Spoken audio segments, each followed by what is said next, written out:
What's up, everybody? Welcome back to episode 6 of Psychotic and Iconic. I just want to give a quick shout out to all of our followers, everyone who likes and subscribes and answers to our polls on Instagram.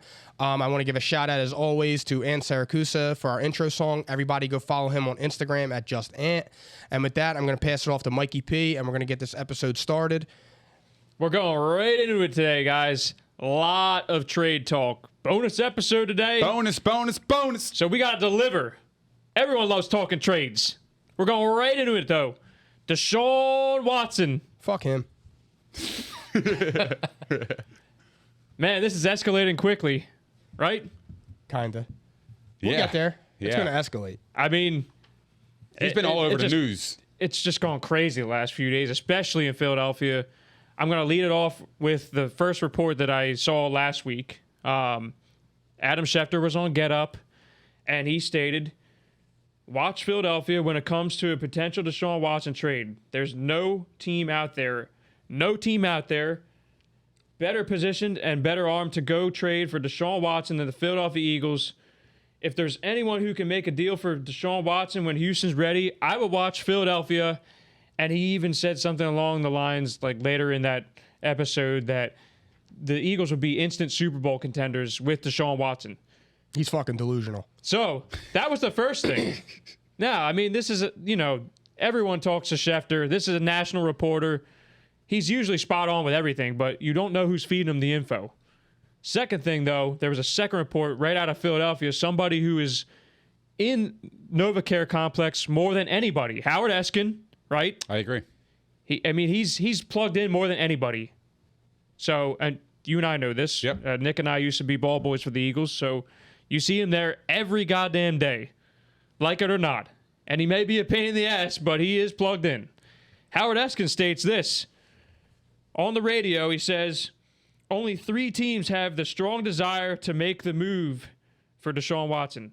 Philadelphia, Denver, and Miami, and that neither of those other teams have the compensation package that the Eagles could offer. The Dolphins just gave the Eagles their first rounder in the draft. So he says this, based on the information I received, when Deshaun Watson gets traded, there's a 90% chance it'll be to the Eagles. 90%. I think that's way too high. 90%, he says. It's almost guaranteed. He says if he gets traded, though, it'll be to the Eagles. Because he may not get traded. He will eventually. So I'm gonna open it up right there. I mean, let's talk about it. Let's talk about it. That would be so fitting for this franchise after the last 2 years of just questionable, dumb moves.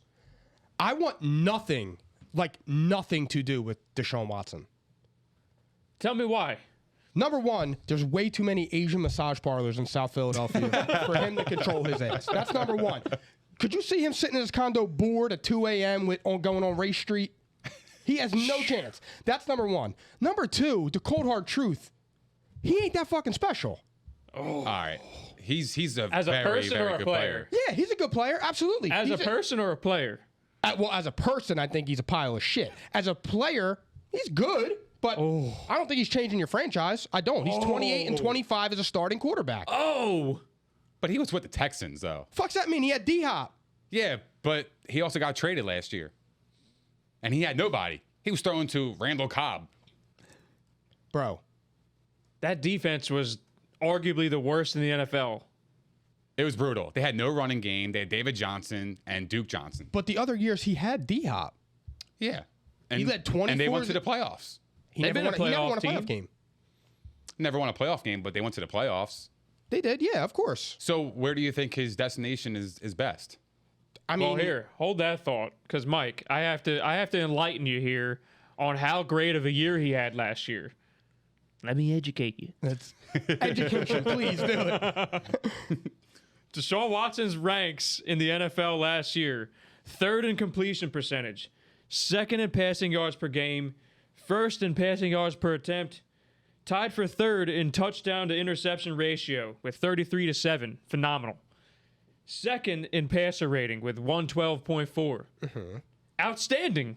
But yeah, it could be garbage time. And like you said, Nick, that's with garbage receivers and all that shit. It is, though, and this is exactly what I'm talking about, and you were just saying that. Now, if I come up here and I say those same exact stats for somebody like Dak Prescott, it's, well, his defense was trash. His team was always falling behind. Of course he's got all those things. He's got all those yardage. He's got this. He's got that because he was playing from behind.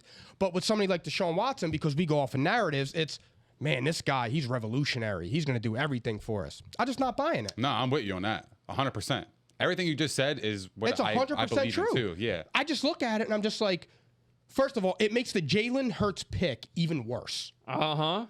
It makes that pick even worse. Uh-huh. And if they're gonna keep Jalen Hurts, again, I feel bad for Jalen Hurts. You're doing the same exact thing with Deshaun Watson that you did with Carson Wentz. I feel bad for him, but at the same time, like, I don't know if the Eagles actually believe in him. But then again, it's confusing because they traded Wentz because they wanted. Well, it's not Hurts even to- that. If you don't believe in him, why did you draft him in the second round? And I don't want to hear, they stole him from the Cowboys. What was the point of that? Let him go Preach. sit behind Dak Preach. Prescott. Let him go sit behind Dak Prescott. Dak Prescott has 3-4 bad games or garbage time games. Let now the Cowboys have that pressure of, do we bench Dak Prescott? And Dak Prescott wasn't paid last year. Dak Prescott didn't I get think played their till now. full-on intention was to draft him and move on from Dak. They did not want to pay him. They had to, though. They had to after there was no other options. They were handcuffed. They That had was to pay it. him. They should have paid him But before. last year, Yeah, I I think, agree with that. I think the intention was they really wanted Jalen Hurts as their franchise quarterback. Who? Dallas. Dallas? Okay. That's what I heard. Yeah, I don't know how I feel about that one way or the other.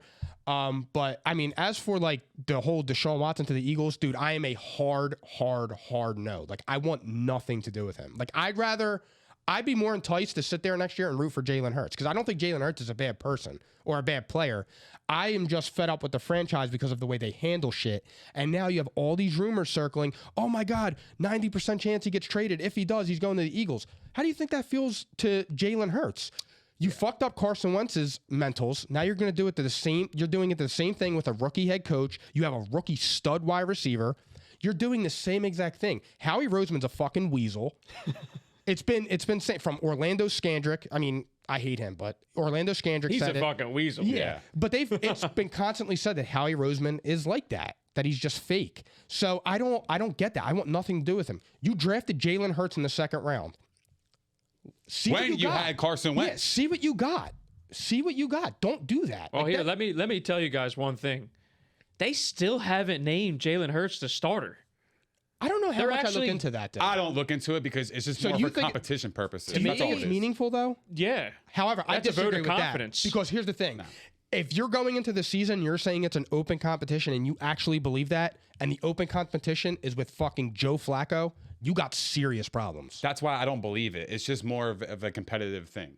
I mean, to me, if you're play your moving, best. if you're moving on from Carson Wentz, you're basically like that should be with the intention that you're anointing Jalen Hurts the starter. You should be naming him the starter as a vote of confidence. He's our starter. Even if he We're was moving fucking for- garbage in camp, We're moving give him forward some with Jalen Hurts. confidence. I disagree. But Earn your that's the thing. stripes. But I mean, like I hear you on that, and I agree with that. But like, to me, it just makes it seem like the Eagles were never all in on him, which, like Mike says, it doesn't make any sense. Why you draft him and fuck up your franchise quarterback? Because I'm still not over the Carson Wentz trade. I'm not. Yeah. I And- wanted him here. He's and a franchise quarterback. Last year was a shit show. I get it. But he's a franchise quarterback. I mean, he was an elite quarterback every single season as an Eagle except for last year. He literally, 2 years ago, carried a practice squad team to the playoffs. I was just getting ready to say this. 2 years ago, he carries Greg Ward. I can't even think of the other guys' names right off the top of my head. But he carries that bum team to the playoffs, and he gets rewarded with them shoring up his backup. They trade him the following offseason, and now the guy that you drafted in the second round, you're going to reward him with, oh, by the way, we're bringing in Deshaun Watson. And mind you, they just handed him the giant contract right there. What was the point of drafting Jalen Hurts? It makes no sense. And I was a Jalen Hurts fan. I would have loved to have him. I was hoping like third round. That's the kind of guy that I would love to have. You don't Even mind that it? was too high, though, Third, for me. well, that is too high given the Eagles situation, but you could okay, be comfortable drafting a backup in the third round. Second round and up, those are starters. Those are impact starting players. caliber players. Impact players. So back to the question, though. I mean, I have to add one more thing. the speculation is not just that the Eagles could make this move, but they could make it before this season. So that's where it gets real interesting. That's where it gets real interesting because Deshaun Watson's case, the cases are still not like closed. He has to serve some type of suspension. I mean, they did it to Zeke. He's going to get a suspension. He has to. Unquestionably. And it has to be lengthy. If any of that stuff comes out as, I mean, here's the thing. I think, I don't know to the extent, but there is truth within 20 of those women saying what happened. There is some type of truth there. How deep or how much it is, I don't know. Nobody knows. Well, there's some people trying to say that the Texans front office and the owner are trying to sink him, basically. They're trying to shit on him as much as possible. Even if there is some truth, they're taking it to the next level. I don't believe that, though, because now they're saying we're starting at 3 first-round picks. It doesn't make sense. Okay, so you just did that whole smear campaign. So it's weird because, obviously, when there's 22 women involved and now another 2, so there's 22 civil cases, and we're not going to go deep into what's being talked about. I'm sure we're going to hear details, and we don't know the truth yet. Innocent until proven guilty. But there's 22 civil cases, and then there were another 10 criminal charges filed. 8 of the women were included in the civil case, and there's 2 new women in this. So there's 24 total women now involved. So, I mean, it's not a good look, and it's a really dicey situation. If you're the Eagles or any other team right now, I don't see how you could dive in right now. I can't possibly invest my future in the guy without knowing if he's going to be in jail. Bro, this guy may be in jail. He makes $40 million a year. And well, he will be. Yeah, he's going to make $40 million a year and was going to a massage parlor for a hand job. It don't make any sense. This is a guy crazy, who dude. Everyone thought was the highest of characters, too. So. I think all of this is bullshit because, 1, you have the cases. 2, they have Jalen Hurts. 3, he's got to come in and learn a whole new playbook, a whole new system. And 4, he's got to get the respect from his teammates in the new locker room. You're saying the Come trade, on, what are we talking about? You're saying the trade don't make any sense. To clarify, you're saying the trade scenario is bullshit. For the Eagles, it doesn't make any sense at all. If they give up 3 first-round picks, Jalen Hurts, and something else, dude, I will laugh But you're hysterically. saying right now, correct? Right now. Because Does not make any sense. There's 2 ways we got to break this down. I'll tell you why this matters. This year, Deshaun Watson's cap hit is $16 million. So if you're the Eagles and you're basically just barely over the cap now after the Steven Nelson signing, which we're going to talk about on Friday's episode. You know, I guess prior to moving Zach Ertz, which is likely what's going to happen. I know that there's people saying he might stay now, but likely that $8 million is coming off the books, and then you restructure a contract or 2. The hypothetical thought is if you get Deshaun Watson now, first, you may be able to get a discount because, A, the Eagles have the most to bargain with. They're probably going to have 3 first-round picks next year.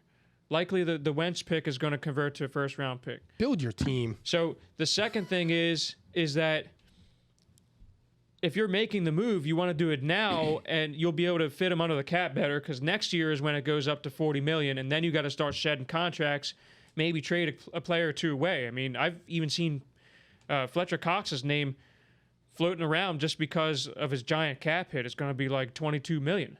So the way that people, like, I guess maybe the way the Eagles are looking at it is, hey, we go in now. It's almost like a Michael Vick situation. It's going to look ugly in the beginning, but maybe he can redeem himself. And this is assuming the Eagles know, like, they've done their investigation.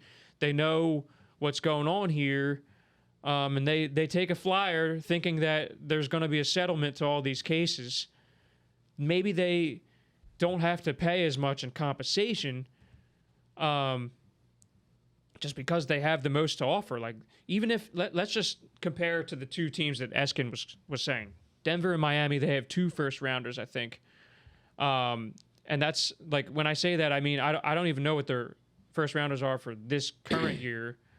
But let's just say the starting price is 2 first rounders, and the Eagles have 2 plus the extra 1 that'll convert over.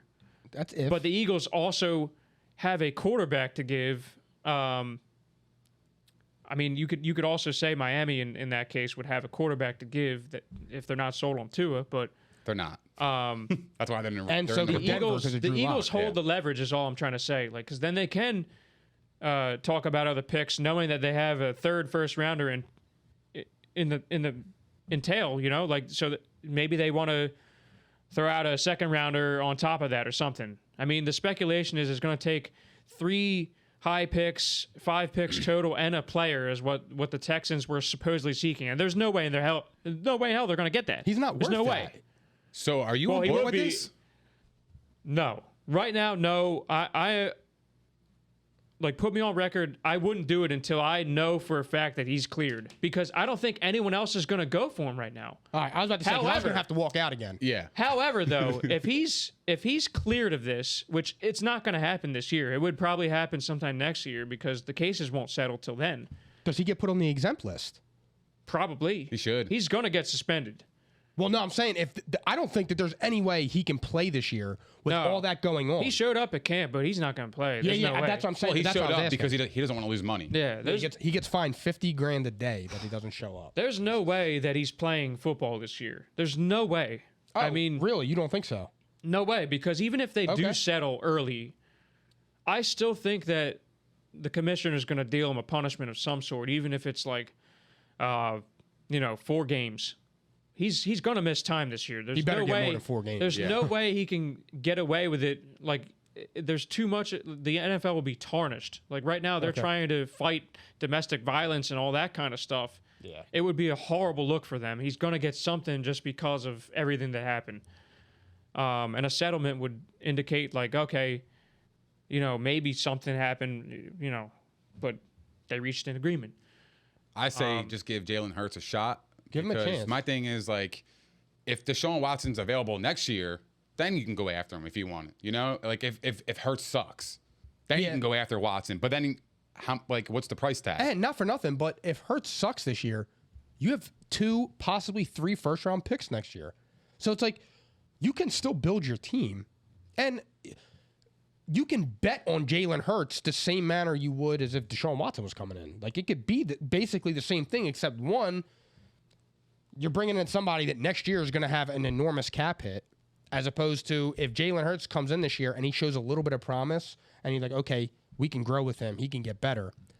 Or you're like, all right, he's really bad. All right, we need to draft a quarterback. Now you have the capital to draft, though. And I think that's the best option is to wait a year, because I think his price tag is going to drop. If he doesn't play next year, he's not going to be worth Yeah, he three can't command first-round that. picks. Yeah. And his $40 million cap hit, I'm sure a team will restructure his deal. I don't agree with that part. And I also don't think that his price tag is going to go down. Like right now would be the only time I do think the price tag is down, and that would be the reason why a team would go in now. If he think sits 3 out a first-round whole picks is down? No, I'm saying it's not going to be less than 3 first-round picks if you wait a year, because he's going to be. We're going under the assumption that he's going to be cleared or settled. It's going to be 3 first-round picks for sure, and the money's going to remain the same. Bro, I don't give This a is a fuck. I'm not franchise giving up no quarterback. 3 I first-round disagree picks for because I think Deshaun the Watson. Texans would actually want And- they would want to move on.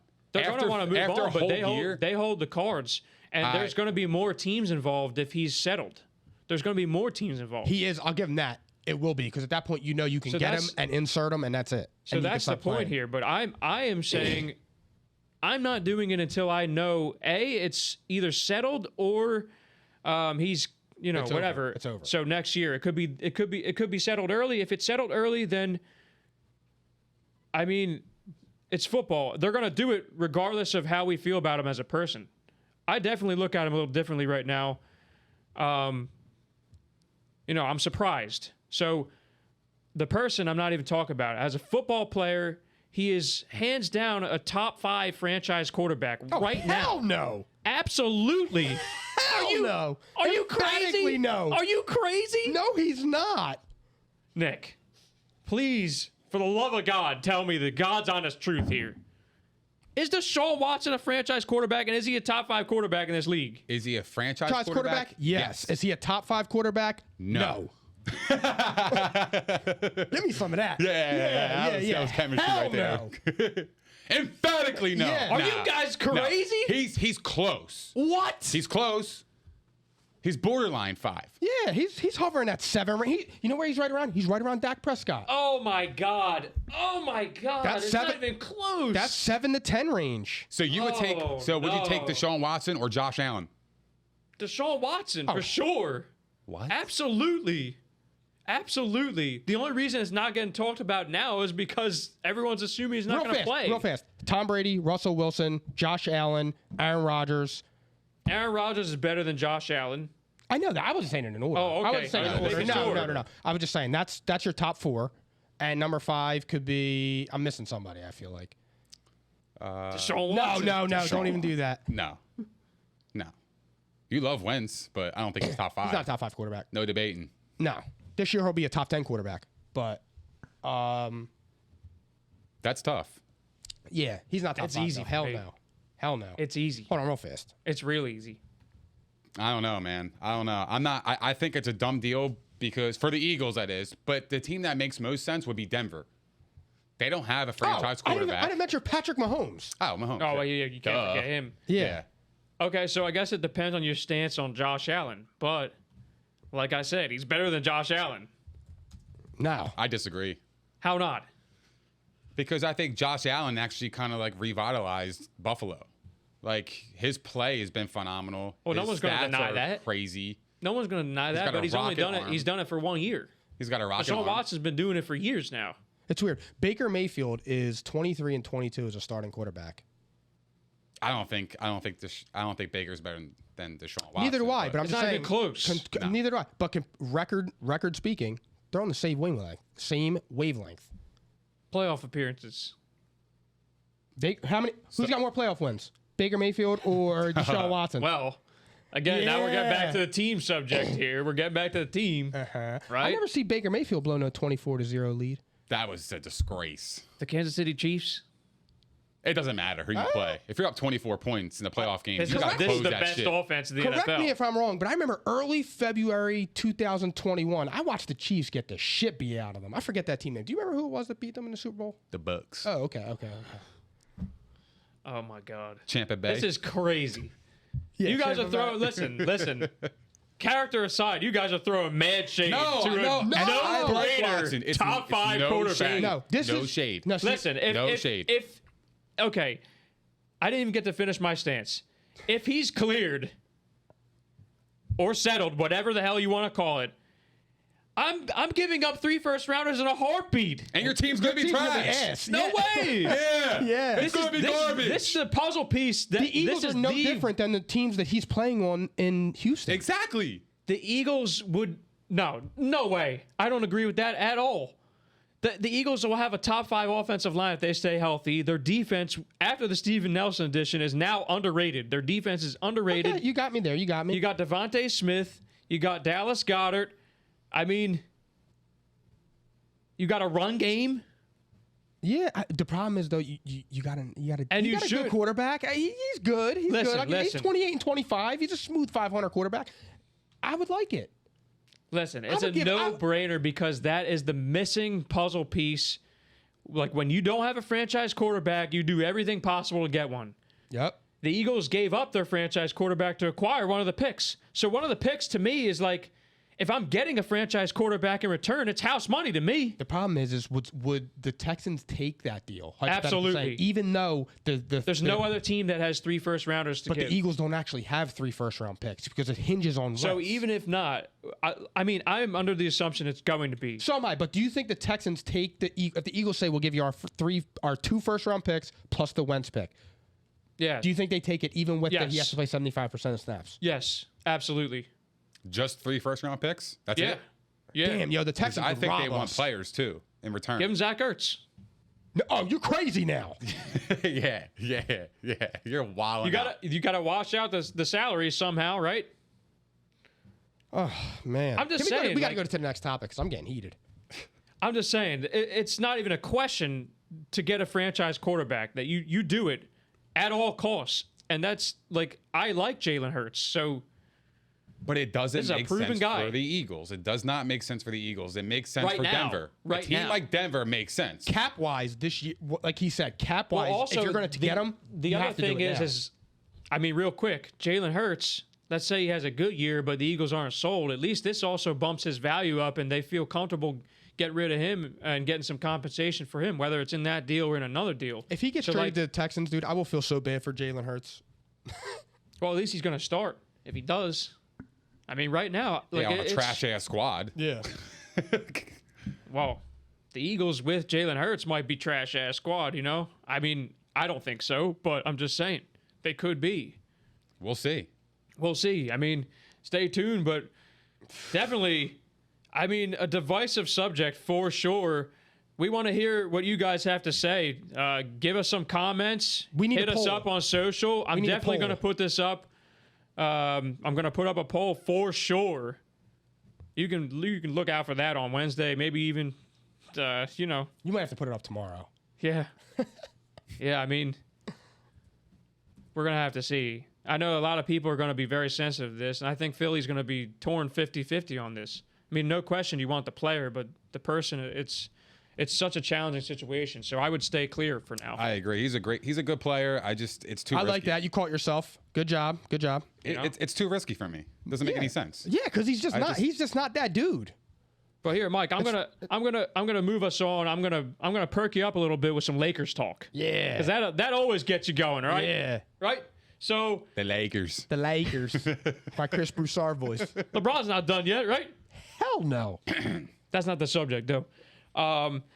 Lakers are seeking a veteran point guard, which we referenced in the last show. We almost dove into it because we couldn't help ourselves. Self-control, though. We had self-control. Self-control. But Chris Paul might be on the market. That's LeBron's boy. The Lakers are being mentioned as a possible sign and trade candidate for Russell Westbrook, Mike's guy. And I've even seen, I've seen Kyle Lowry to the Lakers as a possibility. I've seen DeMar DeRozan. He's not a point guard, but I've seen him showing interest in the Lakers. So first, I'll start you with this. If the Lakers acquire any of those 3 point guards, so let's keep DeRozan aside for a minute. If the Lakers acquire any of those 3 point guards, are they the favorite to win it all? And mind you, they are second in Vegas odds right now at plus 400. So I know, Nick, it's kind of crazy, but this is probably because they assume the Lakers are going to get somebody. So does that make them the favorite? And which of the 3 would you like to have most? Chris Paul. Assuming that all 3 are on the table. Chris Paul. You want to start? Yeah, go I ahead. think Go Chris ahead. Paul. I think the veteran presence, his relationship with LeBron. My thing with Russell Westbrook is he shoots too much, and I think he's a ball hawk. And I think LeBron, it just wouldn't gel for me. And you have Anthony Davis still, so you want to get him involved. Kyle Lowry and DeMar DeRozan would be interesting if they came together. That'd be a pretty cool story from going from Toronto to LA. I don't know if they could due to the cap, but Maybe. can't rule it out. Yeah, you can't rule it out. Yeah, 'cause I think DeRozan they're said gonna he get would rid take of- less, too. They're going to get rid of Kuzma. They're going to get rid of some players, and they're going to Thank God. they're going to revamp that roster. But I think CP3 would make the most sense for me. I mean, you just experience alone, right? And I don't know. I just think he's a better player out of all of them. So I mean, I guess here actually, so that's your preference, but yeah, would acquiring any of the 3 make them the favorite? No. And you can go down the list, I guess. So if CP3 joins, does that make them the favorite? I don't know. I don't think so. I don't think so. If Russell Westbrook's No. on the Lakers, does that make them the favorite? No. Then obviously you're saying no for Kyle Lowry as well. I don't know where the fuck. Why are they the favorites? Why they just lost the first round? Why are they the fucking favorites? Why? Come on, Mike. You tell me. Mike's You're burning telling up. me, No, Mike. I'm not. Why are they the favorites? Take your turn, Mike. Okay. You got the Clippers. Okay, so number one. Defend your boy, Mike. Okay, so number one. Who you taking first? I think the player best suited for them would be Chris Paul, because he would fit the most seamlessly in terms of next to LeBron, next to AD, being able to control the game, Rondo, being able to control the game like that. I think CP3 makes the most sense. I think Westbrook would be a very hard fit, but Westbrook would make them really, really, really difficult to defend, I feel. Because I feel now with Westbrook slashing to the basket, it's going to give AD more opportunity inside. LeBron doesn't have to dominate the ball anymore because Russ can also now create shots. And he's probably not going to miss many games. Yes. My issue with Russell Westbrook is can't really shoot. The Lakers have a shooting problem. And now all of a sudden Russell Westbrook sucks at free throws. He shot like 68%, I think, last year, which is like really bad. Horrible. Sheesh. I don't know what happened to him. He used to be a good free throw shooter. Fatigue. So maybe. I mean, he still averaged a triple-double, so it's hard to say that. But so my thing is with Russ, I would love to see it. I think it would be showtime for sure. I think if they got either one of them, they would still need a shooting guard. They need a knockdown shooter before I could say that they're the true favorites. As far as the first round loss, I don't really got to entertain it. They were injured. Period. AD was out. LeBron was coming back from his sore ankle. You know this is true. That's why. But if you got LeBron, you should. He was coming back off a tweaked ankle. The Clippers are going to be fighting for a playoff spot next year because Kawhi is not coming back until the winter. He had surgery on his ACL, so they're kind of. I can't even really play on that. That actually sucks for them because they're going to be. They're going to be towards the bottom. But they're going to be in the end. It depends. It depends. The Clippers? It looks like they're operating under the assumption that Kawhi's coming back. Yeah. I'm saying that Kawhi's coming back, but I'm saying if he has his surgery and the rehab and he doesn't come back, just say he comes back at the earliest February. If they can stay around 500 until then, I think they'll get into that play-in game, and they can cause problems. I do, but I wouldn't put the Lakers as favorites yet. But so I guarantee you, nobody wants to play them. Any of the three of them make them the not favorites. by themselves. No, but like if the Lakers, I'm with you. I'm with both of you on that. If the Lakers went out and got, Kyle Lowry and DeMar DeRozan. DeMar DeRozan can't shoot threes. He's a whatchamacallit. He shoots inside, pull up, mid range. But if they went out and they got somebody like a Bradley Beal, I mean, to me, they're the favorites if they got Bradley Beal. If they got a knockdown shooter like that. However, you get CP3 and Buddy Hield, then you could start saying like, okay, because at that point, matchup-wise with the Nets, it's really the same thing. KD is going to get whatever he wants. Harden, you could kind of put somebody on to bother him. CP3 will be able to D up Kyrie. So, I mean, I don't think that makes them the favorites, no. But if they get one of them, the rest of the NBA is going to be watching them. It's not going to be like they'll contend. A bullshit-ass signing. Yeah, I mean, I'm also going to say I'd prefer Chris Paul simply because he can shoot. I think he's the best fit. It's not even close. It's really. not at all. It's not at all. So, but, like, I think if they got Russell Westbrook, the hype would be a lot more. Just because Russell Westbrook in L.A., I think would just be huge. It would be a huge stage for him. Coming home. I mean, I think either of them will be a big draw. Yeah. I don't think that any of the three move the needle enough for me either. I think they get Westbrook they need before to build CP3, though. They need a bench, and they need shooting for sure. So give me CP3, but they're not the favorites. No, they would be right up there though. They'd be right up there with CP3. I don't think the other two would put them right up there though. I mean, would say Nets, and then you probably got the Bucks and the Lakers, close second and third, and you could put those two wherever you want. No Suns? No, if you're saying CP3 is going to the Lakers. But if Russell Westbrook goes to the Lakers, yep, and CP3 stays with Phoenix, yes, I would say then you have the Nets, the Bucks, the Lakers, and the Suns. Those four. I would say Nets are clear cut number one, and then those next three you could have a fun argument, debate, whatever you want to call it, with those next three about who could do it. So you think the Suns and Lakers would be neck and neck? Yeah, I do. Yep, and I think that. I don't think the Bucks and the Nets will be neck and neck, but like I said, I think the Bucks next year will be better. The Lakers would kind of feel like, to me, if they got CP3, they would kind of be similar to the Nets. I would give the Nets the edge, but I think that definitely elevates them in the West. Oh my God! I think so. I think that they would be the West favorites. Oh, for sure. Wait, I thought you were talking about the title favorites.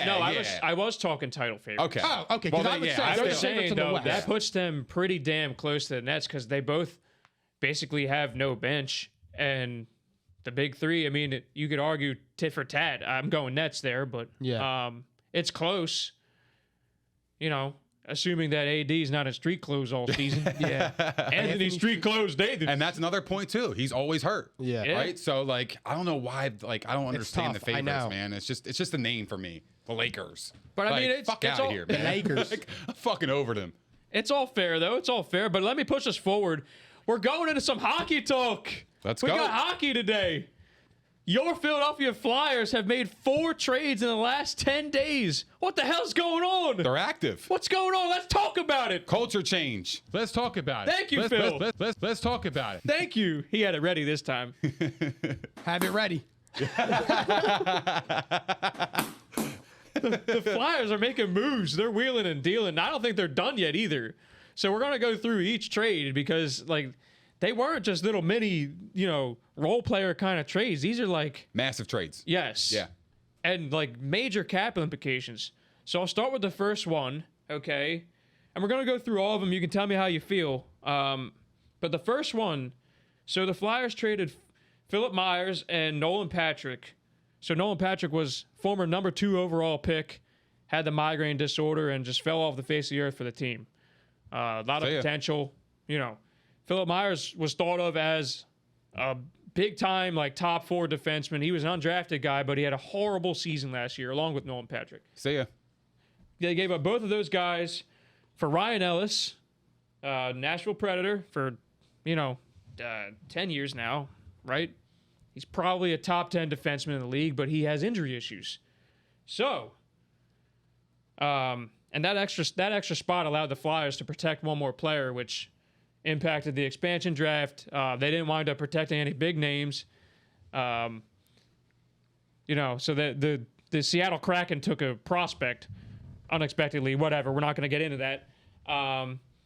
So the first thing is do you think that this acquisition solves the Flyers' defensive woes? Actually, hold that question because we'll wait till we cover the other defensemen. Yeah. But do you think that the Flyers overpaid for an injury-prone defenseman? Not to mention, he's expensive and he's got like another 4 years left on his deal. He's 32, I think. Yeah, I don't think that he's injury prone. We were talking about this, and I said that I think he's more Wentz, like injury unlucky. Like it was just a bunch of random little things that were happening. It wasn't like Sam Bradford, who kept tearing his ACL, and Ryan Tannehill, who tore his ACL back-to-back seasons. It wasn't anything like that. It was just small little injuries that were occurring. So I wouldn't really label him as injury prone. No, I agree with that.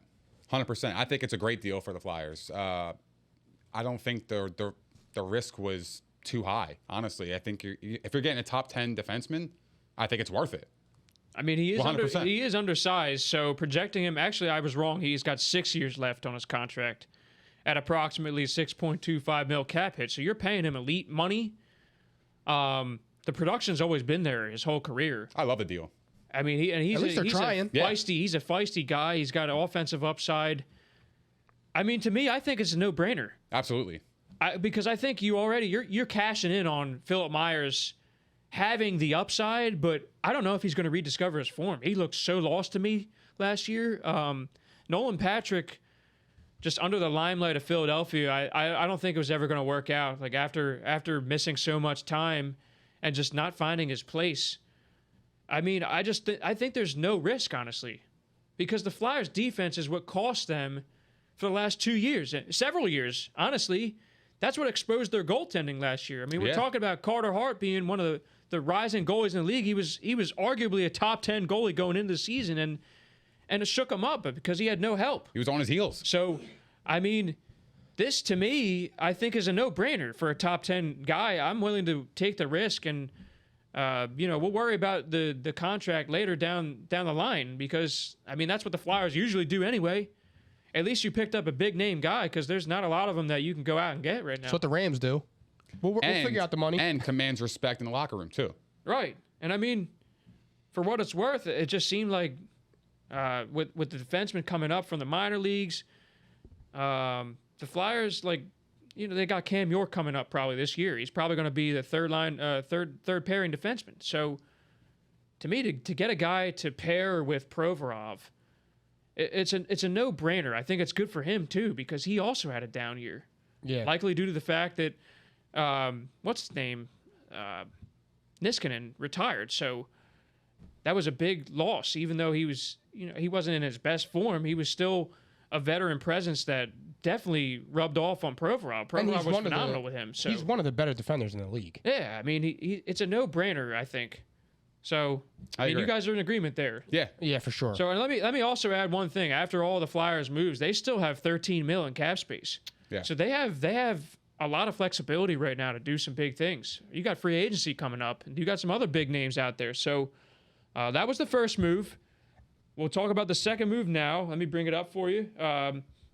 It was Shane Gostisbehere plus a 2022 second and seventh round pick to Arizona for nothing. It was a salary dump. Yeah. Are you okay with that, guys? Absolutely. You want to free up cap space to make another big You guys move. are done with Ghost? I'm done. Yeah, bro. Yeah. It's time for a change. I think he needed It's time change. for a change. Exactly. Yeah, bro. He's 100%. he's a flawed player. Yeah, I mean, And he he's- didn't really have a spot on D. You got to change the culture in the locker room. You have to. You keep doing the same. You keep having the same players. You're getting the same results. It's not changing. So we really don't even need to go into that. I mean, that saved them about $4 million. So that's It's worth it. I mean, to me, I thought they were. If you're asking me right now, I'm thinking that if the Flyers make that deal, they got to pick up some of his contract. I'm stunned that they just gave up the contract. Arizona See ya. assumed all of it. Thank you, Yeah. thank you, because I really thought that we were going to have to pick up part of it. So to me, that's a huge win, no brainer. Absolutely. We don't even get to spend time on that. So the third move, okay. Now this one gets you thinking. The Flyers give up Robert Haig, a first and second rounder to the Buffalo Sabres for Rasmus Ristolainen, who was a first round pick himself, but he's had some down years, and he is, I mean, if you want to go by analytics, he is like one of the worst defensemen in the league analytically. Now that said, he's been on a terrible team. He's probably not a top 2 defenseman. He's more of a top 4 kind of guy for the Flyers. So a lot of risk there. A lot of risk, I think. What do you guys think of that? I mean, I think he was in too high of a role in Buffalo. and also let me add, he's on the last year of his contract. So I mean, you would have to hope the Flyers re-sign him. Otherwise, it's a massive overpay to me. No, Massive. I think he was in too high of a role in Buffalo. And I think now that he's coming in and he'll have to play a lesser role, I think it could be better for him. Similar to what we were talking about when the Sixers tried to make B-level players A. The Buffalo was trying to make him an A-level player, and he's not. He's not. Right. So now if you're bringing him to the Flyers and he's a B-level player and you're treating him like that and you're just trying to put him in there and make him play his role, it could be more beneficial and it could work. And as far as like the first-round pick that went to Buffalo, there were 7 other teams trying. I mean, because that was the 13th pick of the draft, so that's pretty valuable. So yeah, but sometimes you have to overpay if you want to get the guy. Like it happens. So if they were trying to, if that's the guy that they wanted, it really doesn't matter. Supposedly the market was strong. Supposedly. I mean, I just think that if you don't re-sign him, that's an overpay. To me, already it's an overpay. Yeah, sometimes you got to do it. Yeah, but here's the thing, though. Yeah, sometimes you got to do it. And it's risk and reward. It could And be great. The Flyers desperately needed some physicality. Yes. He definitely brings that. My bad. But I think definitely the Buffalo stuff played a part in it. They were just trash. He got exposed. He was constantly facing top lines. You put him next to Travis Sanheim, who kind of plays off of him real well. He's more of an offensive guy. Can play some solid defense time to time, but they kind of go together well. And then also, like, the other thing is now you got the perfect left-right hand pairings as well. That was an issue last year. I mean, so I'm a little skeptical of this one, though. I think that he needs to be re-signed, and then I'll judge it differently. But for now, I say overpay, for sure. Yeah, they definitely overpay, but sometimes a change of scenery is very good for both parties, right? Could be. Yeah. So like what Mike said, like he was, the guy in Buffalo. They were counting on him, but I just don't think that, with the Flyers, he won't have to be that.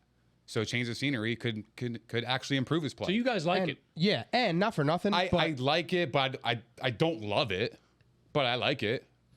And to me, it's like, all right, well, the Flyers, they look like, okay, you know what? We're going for it. Yeah. We're going to try. We're getting players. We're shedding cap. We're doing this. Like, at least they're showing, like, initiative to get better. Yeah. So I can't fault them for that. I mean, they need a change. Oh, yeah. It's been, I absolutely. can't the believe same how thing many every years year. it took to break up this core a little bit. But also, I guess, so my follow-up I was going to say when we were talking about Ryan Ellis was, does this solve their defensive woes? After getting these two guys, do you think this shores up the defense? Because the defense has been atrocious. It helps. It doesn't, but it's not, like, concrete. It's not getting, it's not going to fix every hole, but it's definitely, like, it's patching. It's starting to patch it up. Because I think Cam York's ready. Like I think their defense is vastly improved. Yeah, I agree with that. Vastly improved. Yeah, I think they. I mean, And they're not done. They're not done. Does like defensive woes? Like when you say that, they got some serious issues. So are you asking, does it solve all their problems? Probably not. I think they have a couple more moves left. So I'm gonna say no. And they got As of right cap now. room to do it. Yeah. So it's we'll not like see. they're strapped. They're strapped. And they need the cap room because they're actually looking for a backup goalie because the Olympics, they're going to play back-to-back games. So they're going to need a backup goalie, so they're going to have to spend They want for that. somebody who could start about 30 games next year. So Exactly. Carter Hart is going to carry the bulk of the work, and Sure. he should. And he should be much better this year. I expect him to be outstanding. I'm shocked at what I saw this year. But he also needs to be pushed, too. So you bring somebody in, you push them to be better. You know what I'm saying? Yeah, so, it'll be good. It'll be good for him. Oh, yeah, absolutely. I love what the Flyers did. It actually shows they want to win and they care, and I'm on board with it. So the fourth move, I mean, this might be the craziest of all because, I mean, everyone was assuming that they wouldn't be able to unload Jake Voracek's contract due to the fact that he didn't get picked up in the expansion draft. He wasn't. He just wasn't taken. So Jake Voracek was traded after 10 seasons, and he had phenomenal numbers with the Flyers. I mean, he's right up there with the highest in the league, and he's got some franchise numbers too. I mean, he's right up there. So phenomenal career in Philly. It was time though. 10 years though, and they trade him straight up for Cam Atkinson, who also has 10 years in Columbus, but is more of a shoot first player. Definitely more of a penalty killer, And cheaper option. and so Two he's things got the team badly needed. So here's the thing: he's got one more year on his contract, so he's got 4 years left. Jake's got 3, but at approximately $2.5 million cheaper. So do you guys think it's a good deal? I do, because I think it was time for Voracek to go. To be honest, I just think it's been 10 years. And like my thing is like Chuck Fletcher still was able to extract some value out of him. Yeah. And that was a hard contract to move because of the flat salary cap in hockey. It was so, I mean, like overall to me, I was like, oh, wow, like that's great. I thought it was an awesome move. And I think Atkinson's going to fit well. I think he's a great leader. And I just think the city's going to embrace him. I think he's going to be a fan favorite, I'm with Mike on that. especially with the shoot first mentality. I'm there too. I Like, think that he's Yeah. a better fit for what we have. Like we have too many playmakers. We need guys that could shoot.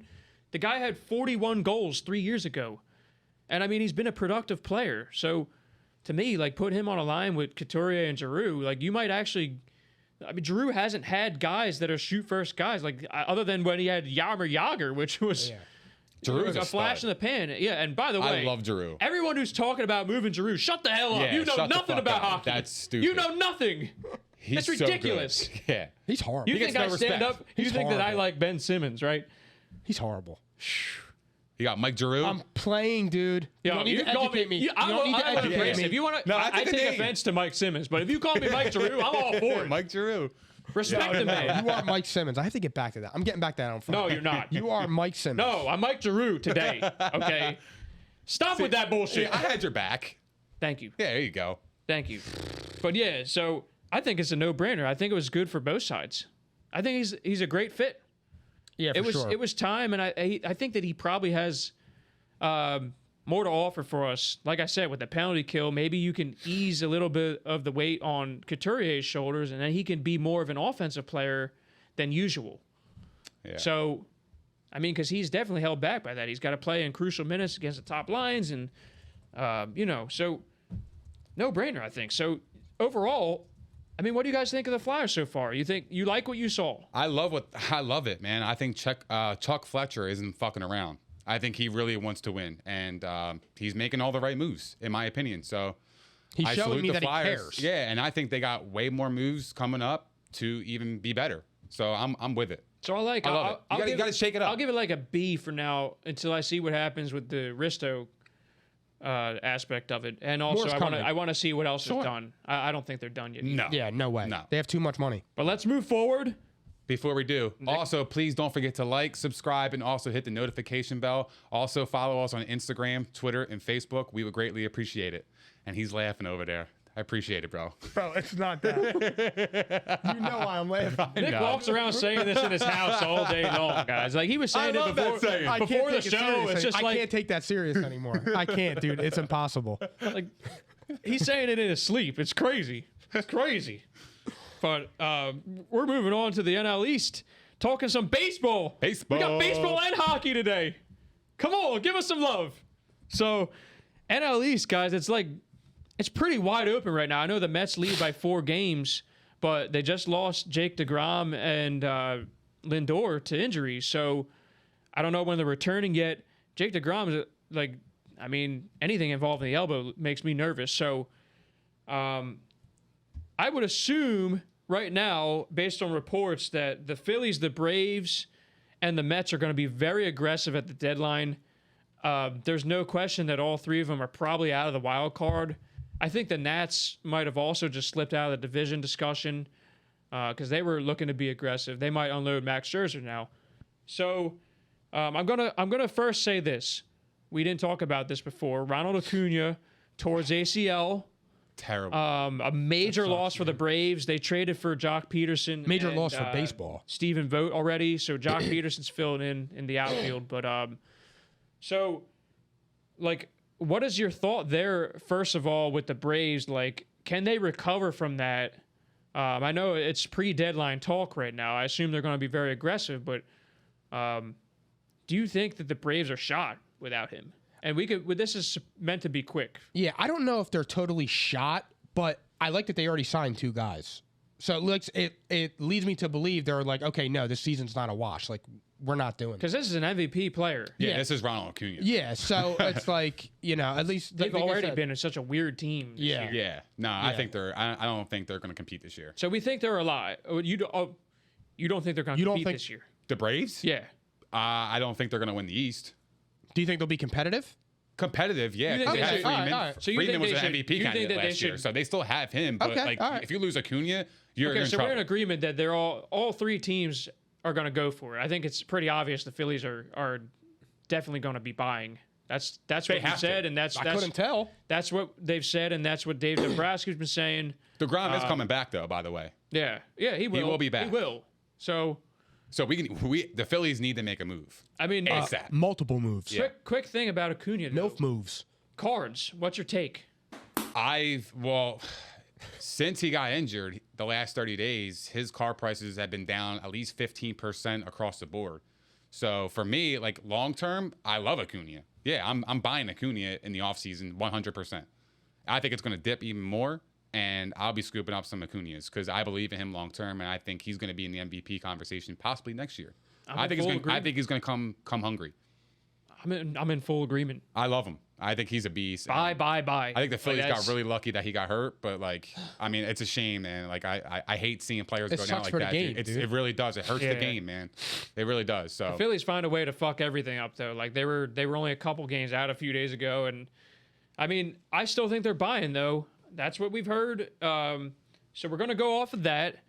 We've been told that they're gonna maybe even exceed the luxury tax threshold, and they're targeting aggressively for relief pitching, a starter, and a center fielder.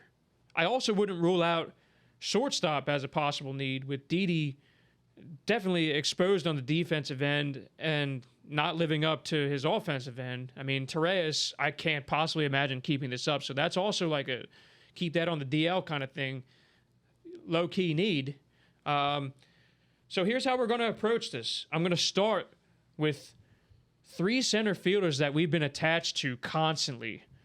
And I'm going to ask you guys which you prefer because all 3 come with different costs. Okay? Yep. Go ahead. You guys good with that? Mm-hmm. So first thing, the Twins and Byron Buxton have not agreed on a contract extension. Byron Buxton, rising superstar in this league. He's very injury prone to this date. Was on fire this year, on a ridiculous tear. I think he had 21 extra base hits in 24 games before getting hurt. They maybe hold him out a little longer just to keep him healthy before the deadline. So that's one. So he's probably going to be your mid to high range target. Your high range target, Chris Bryant, MVP type, has shown that already. He's won a World Series. And he's going to need a new contract, but he also can play center field. Has a lot of flexibility. He can play third base too, so you can spot start him for Alec Boehm. He's definitely available. And then you have, and that's the other thing. Byron Buxton's under club control next year. So the Twins might be getting ahead of the game trying to get some extra value for him this year as opposed to trade him deadline next year. Smart. So there's that. And then your maybe lowest cost option, which is nothing to snuff at. Starling Marte is available for the Marlins. That's an interdivision team, so I don't know how much that's going to matter, but they're out of it. So he's rejected his contract extension. So of those three options, guys, assuming that it is the costs are exactly what I said. So lowest cost, Marte, mid to high range, Buxton, high range, Chris Bryant. And by the way, Marte has to be extended too. Who you taking? Or I'll even give you a fourth option. Are you staying put in center field? Dude, honestly, I'm trying to get the best of the best. Like, you can't waste Bryce Harper. You have to go for it. And Chris Bryant's supposedly close friends with him. Yeah, They grew go up in get Vegas. Chris Bryant.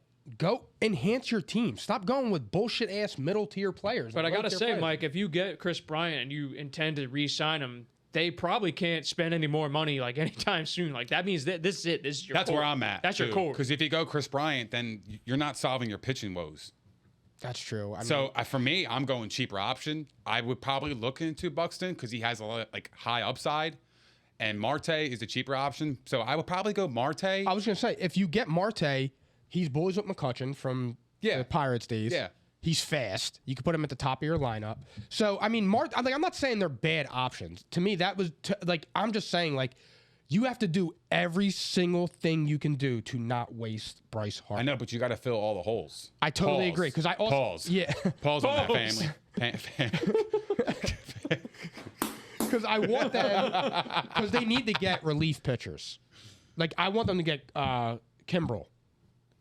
We'll touch on that. To be in a minute. honest, we'll I touch do. on that in a minute. And even try and get like a starter or something and moving, Vasquez to the bullpen and shit like that. So it's just tough because they have holes to fill, big paws, but they do. So, What's my motto, Mike?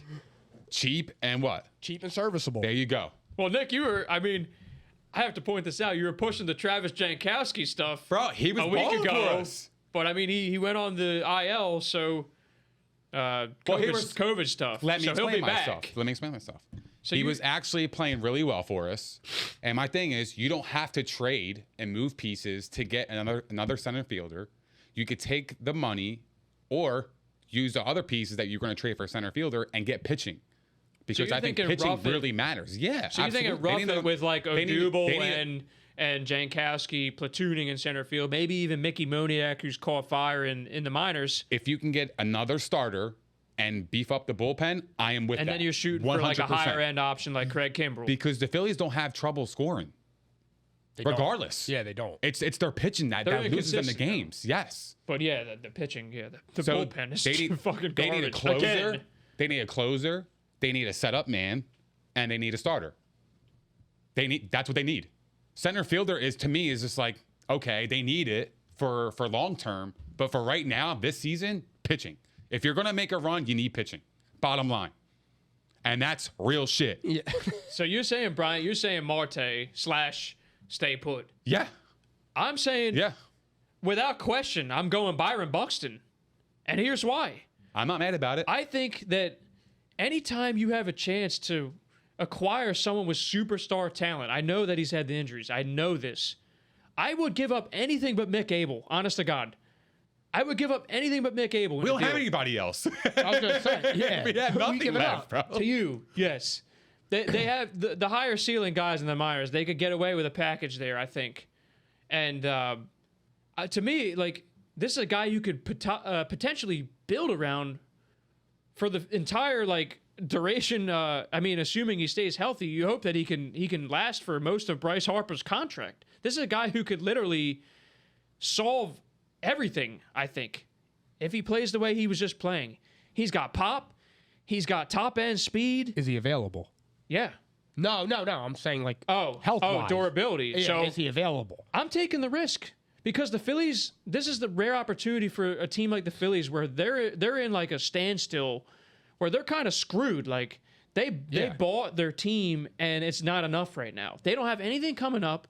This would be the biggest move, I think, for them for their future because, I mean, this guy was like getting compared to Trout at one point. He's literally a 5-tool player. He's a Gold Glover already in center field. You solve the defensive woes because our defense is trash too. No one's talking about that. Our defense is trash.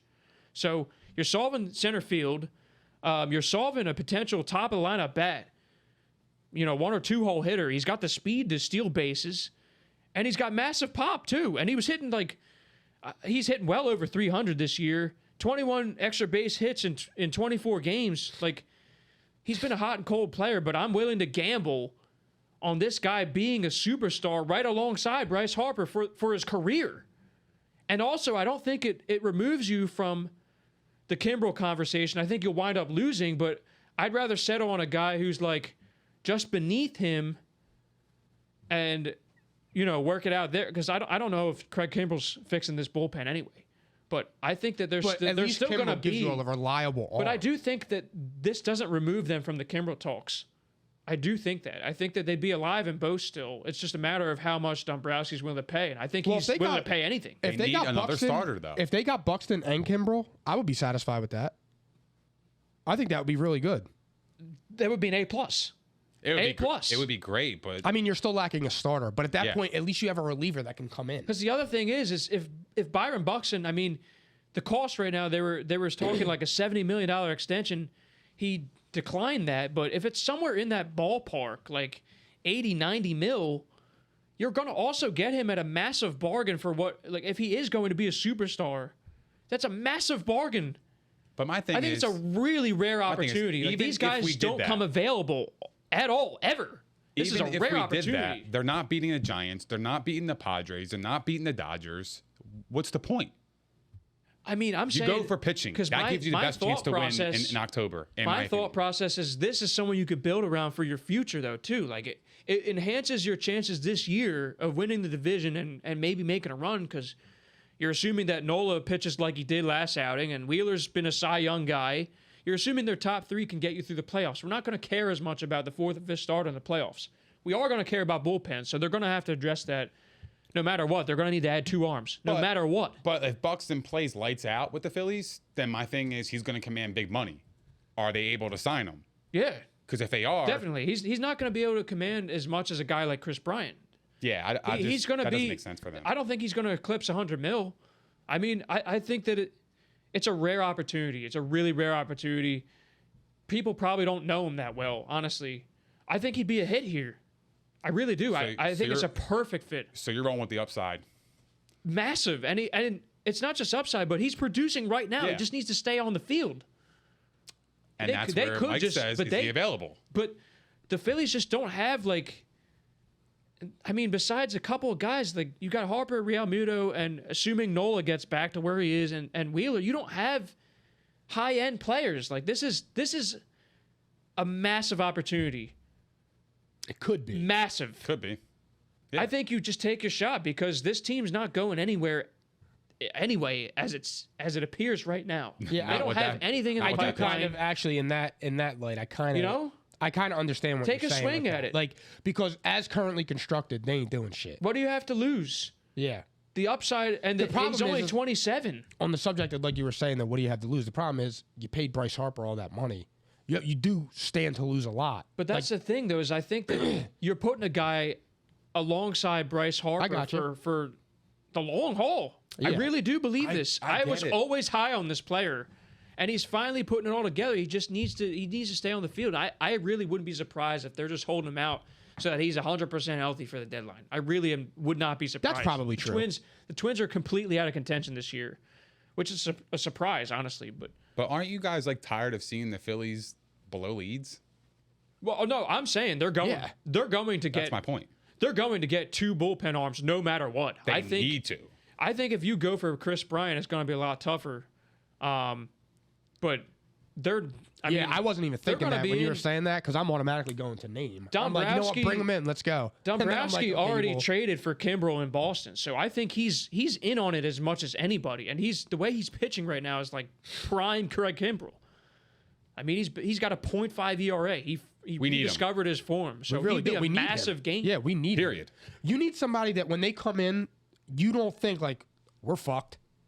Because every time we go to our bullpen, everybody's saying that. And it sucks too because the Phillies can score. They still Yeah, can score I mean- with their lineup right now. But if you add pitching, you add a closer, I think they're in better position to compete Without a doubt. and Without a doubt. possibly actually win the East. And when you have an off night hitting, and you only score a run or two, Exactly. there you go. You shouldn't have to score 8 runs a game. And that's why I wouldn't overspend for Bryant. That doesn't make any sense to me. Buxton, I can get on board with that. I see where you're at. He's still under club control, so you technically don't have to sign him till after next year. You But- can go into arbitration. And I see what you're saying now with Bryant. know? I'm actually like the more I think about it now, I would and stay away I because love it Chris doesn't make any Bryant, sense. too. Yeah, it I doesn't love make all any three sense of the to get him. players. He But doesn't Marte fit. wouldn't be bad. No, not at Keep all. him serviceable. Yeah. That's the route I go. Honestly. I mean, my perfect plan, the Phillies acquire Buxton and Kimbrel, and they go all out to get both of them. I mean, they might have to deal somebody they don't want to give up to get both of them. I'm going all out for those two, but also I signed Cole Hamels to be my fourth starter the rest of the way. God. Without a doubt. Oh, I want God. Cole Not even a Hamels. question. Yeah, I want Cole Hamels. I do not want Cole Hamels. If he's healthy, how not? He hasn't pitched in a whole year, a year and a Yeah, half. but 2 years ago, he was pitching great ball. So 2 years ago, he's 37. I don't want he him. was injured. Jamie I don't want Moyer him. came back. Well, do you Who? want Matt Moore, Chase Anderson, Vince Velasquez? Like, to me, it's a no-brainer because you can sign him for. Yeah, I mean, fuck, I'd take Jamie Moyer. oh my Come back, dude. What is he, 55? I would take Cole Hamels, dude. I would not. Bring him back. That doesn't solve anything. You don't know. No, it does. The back end of the rotation, I think it helps tremendously. He hasn't pitched in a year and a half. He's 37. Bro, how can it get worse? There was a lot of teams at the game that he was playing, right? Or- Everybody was impressed. yeah, well, impressed, but he's not signed. How impressed were they? They're Well, that's lost. because they're They're waiting. lost. They're waiting to see what happens at the deadline, and he's still rehabbing right now. So I want nothing to do with him. Sorry to I hear think that. it's an He easy. won us a ring. Cool, man. four- Go retire. I mean, you're Come probably back. going to have to pay him $5 million. go retire. It's an easy low come cost back. flyer. Retire. Easy. I'm not even Back. thinking twice. retire. Crazy. He's crazy. I mean, I am crazy. I'm don't wanna psychotic and iconic. I don't want to go all I don't want- analytics on your ass because we're running over time. But guys, that's it. our bonus episode. That's it. We're wrapping up the bonus episode. That's it. That's Trading Central. Ooh. We talked all trades today. That was fun. We got to do more of these. But we got a lot coming your way on Friday. Absolutely. Well, that's it for the bonus episode. Please don't forget to like, subscribe, and also hit the notification button. Yeah, hit that button. We can't take that serious anymore. I can't dude. even It's do it done. anymore. 'cause Hit he's that laughing at me. notification button. Also, don't forget Smack it. don't forget to follow us on Instagram, Twitter, and Facebook. And we'll see you guys Friday, 8 a.m.